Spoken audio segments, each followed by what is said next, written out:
நீங்க இப்போ மருத்துவ துறையில் இருக்கிறதுனால வெளிநாடுகள்ல இந்த ஹண்டா வைரஸ், எபோலா அதெல்லாம் இப்போ ஆப்பிரிக்க நாடுகளை தாக்கிட்டு இருக்குன்னு சொல்றாங்க.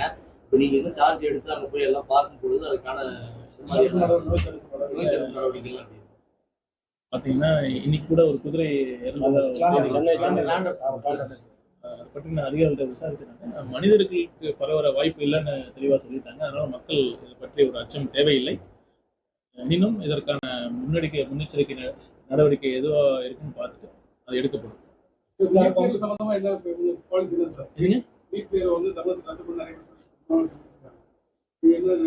தலைவரோட விரிவான அறிக்கையை நம்ம சொல்லியிருக்கோம். நீட் வேண்டாங்கிறதா தமிழ் வெற்றி கழகத்தின் ஆரம்பத்திலிருந்து அதான் நம்ம சொல்லிட்டு இருக்கோம். இந்தியா ஒரு கூட்டாட்சி நாடு, ஒரே தேர்தல் ஒரே நாடு ஒரே தேர்தல்ங்கிறத அவங்க RSS பாஜகவோட திட்டமா இருக்கு. ஒரே நாடு ஒரே தேர்தல், அதே மாதிரி ஒரே நாடு ஒரே தேர்வு, அது கண்டிப்பா ஒரு கூட்டாட்சி தத்துவத்துக்கு எதிரானது. இந்த மாதிரி பல லட்சம் மாணவர்கள் இந்தியா முழுசும் பல மாநிலங்கள்ல தேர்வு நடத்துறப்ப கண்டிப்பா ஏதோ ஒரு இடத்துல இந்த மாதிரி கொஸ்டின் பேப்பர் லீக் ஆகிறதுக்கு சாத்தியக்கூறுகள் அதிகம். இப்போ என்ன சொல்லியிருக்காங்க, அடுத்த வருஷம் நேஷனல் டெஸ்டிங் ஏஜென்சி அது மூலியமா நீட் தேர்வு வைக்கலாம்னு சொல்றாங்க. அதாவது இந்த மாதிரி ஒரு பிசிக்கல் கொஸ்டின் பேப்பர் வரப்பே இந்த மாதிரி லீக்ஸ் நடக்குதுன்னா கண்டிப்பா ஆன்லைன் வரப்ப மக்களுக்கு அது மேல இருக்கிற நம்பகத்தன்மை கண்டிப்பாக கம்மியாக தான் இருக்கு. எனக்கே கம்மியாக தான் இருக்கு. இப்பயே ஆன்லைன்ல யூபி வடக்கு இருக்கிற மாநிலங்கள்ல நிறைய மேல் பிராக்டிஸ் நடந்திருக்குன்னு எல்லாத்துக்குமே தெரியும். இப்படி இருக்கிறப்ப இந்த மாதிரி நீட் தேர்வுகள் கண்டிப்பா எதிரானது. குறிப்பா தமிழ்நாட்டில் இருக்கிற ஏழை எளிய கிராமத்தில் இருக்கிற மாணவர்களுக்கு பெரிய பாதிப்பு தான் அது கொடுக்குது, பெரிய சுமையை அது கொடுத்துட்டு இருக்கு. அதனால அது நீட் வேணாங்கிறது தான் தமிழக வெற்றி கழகத்தின் உறுதியான நிலைப்பாடு. கண்டிப்பா கொண்டு வர. சார், இப்போ முக்கியமான பிரச்சனையா திருநாய்கள் அதிகளவு அதுக்கு என்ன மாதிரி நடவடிக்கை? அந்த திருநாய்களுக்கான அதை கண்ட்ரோல் பண்ணணும். அதுக்கான வேக்சின்ஸ் அடுத்த கட்டமாக ஆன்டி ரேபிஸ் வேக்சின் எங்கெங்கே கம்மியாக இருக்கோ அந்த ஜிஹெச்லாம் நாங்கள் உரிய அளவில் அந்த ஸ்டாக் வைக்கிறோம். அதுக்கான உரிய நடவடிக்கை இருக்கும்.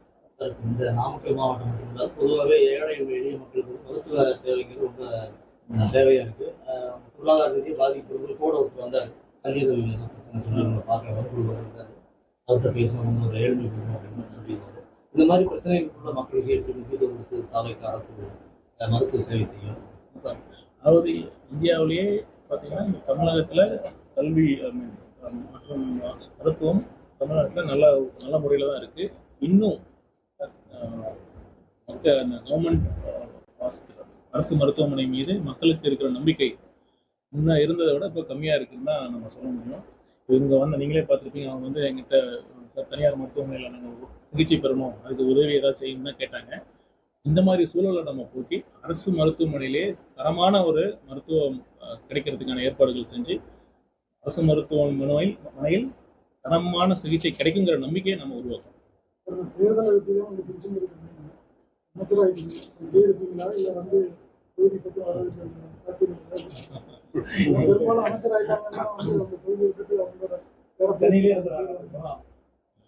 கண்டிப்பா பாத்தீங்கன்னா திருச்செங்கோடு மக்கள் தான் என்னை தேர்ந்தெடுத்து சட்டமன்றத்துக்கு அமைச்சிருக்காங்க. அதனால கண்டிப்பாக வாரம் ஒரு முறையாவது நான் திருச்செங்கோடு தொகுதிக்கு வரணுங்கிறது தான் என்னுடைய எண்ணமா இருக்கு. கண்டிப்பா தொகுதி மக்களுக்கு ஃபர்ஸ்ட் செய்யணும். என்னோட தமிழ்நாடு முழுக்க நான் மந்திரியா இருந்தாலும் திருச்செங்கோடு தொகுதி கொஞ்சம் ஸ்பெஷல் தான் நமக்கு. ரெண்டு பெரிய ஹாஸ்பிட்டல் வாசி கொடுத்து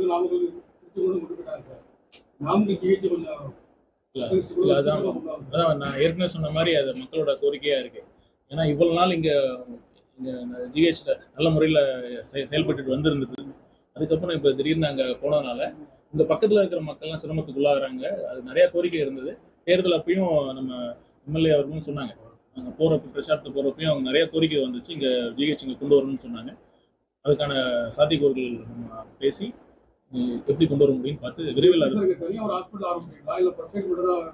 ஏற்கனவே இருக்குல்ல, ஏற்கனவே இருந்துட்டு தானே இருந்தது. தலைமை மருத்துவமனை அங்கே கொண்டு போயிட்டாங்க சார். தலைமை மருத்துவமனைக்கு அது எப்படி பண்ணலான்னு பார்த்துட்டு நான் அதிகாரிகிட்ட பேசிட்டு கண்டிப்பாக மக்கள் திருப்தியாக அளவுக்கு நான் ஒரு முடிவு எடுக்கிறேன்.